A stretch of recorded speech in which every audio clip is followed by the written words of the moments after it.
火舞表演进行中，火柱窜天，群众拍手呐喊，但惨案发生，火舌突然往表演男子脸部窜烧，他痛苦倒地，一旁同伴急忙上前，现场尖叫声四起。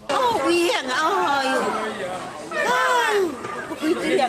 危险啊！不仅现场民众看傻，这场表演也有网络直播，现场观众大受惊吓。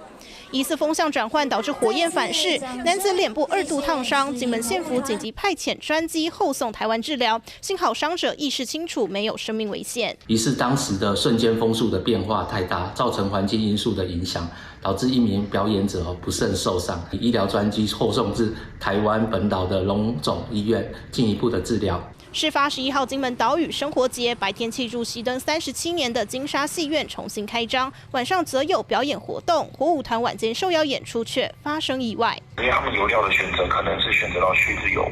他们是非常的易燃物。有经验的火舞团表示，喷火特技难度高，口吐火焰的表演者多半会在嘴巴里含着高纯度灯油，藉由嘴唇加压喷洒产生火柱火球。但由于危险高，需要格外注意，一旦人员操作失误，都有可能发生意外。所以其实在事前准备比真的表演上会更重要。